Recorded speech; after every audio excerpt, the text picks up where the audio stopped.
being like, hey, we're rebooting Digimon Adventure. It's just like, well, screw you too.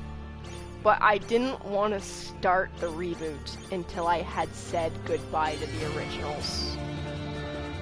So that's why I wanted to wait, was because I wanted to say goodbye to the Digimon and the version of the Digidestins I had grown up with.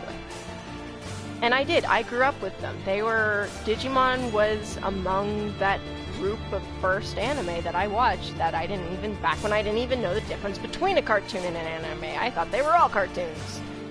And I had this batch. I had Digimon, I had Zoids, I had, Dragon Ball Z, I had Fruits Basket. These were all the anime that I watched as a kid.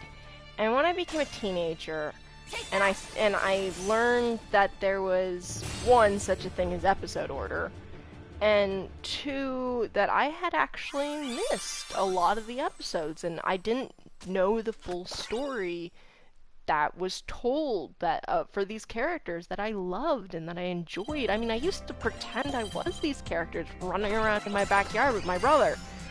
And so I went, you know what, oh, I was so close. Oh, I can do that. I can absolutely do that. We're gonna play that again, and I'm gonna do that.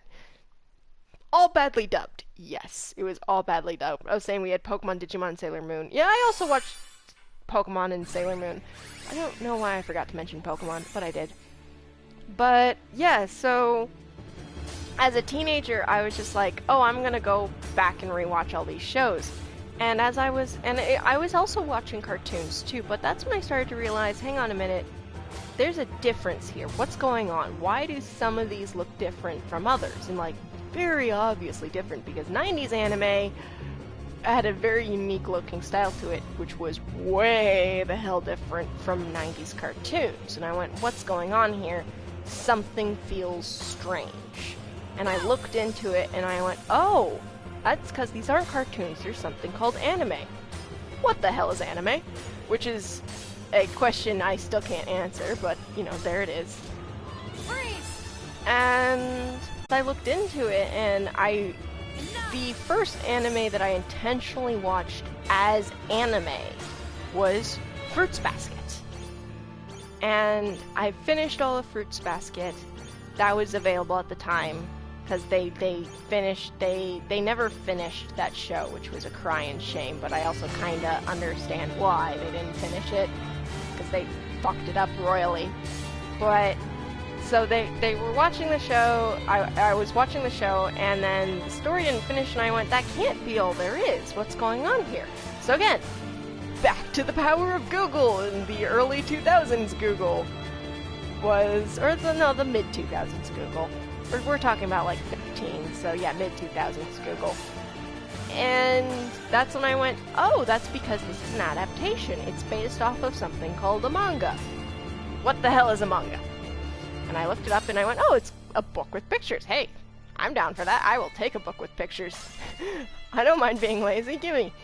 And so Fruits Basket became my first manga. And I loved it. I loved every aspect of Fruits Basket. Oh, it's so good! And I read the entirety of Fruits Basket illegally.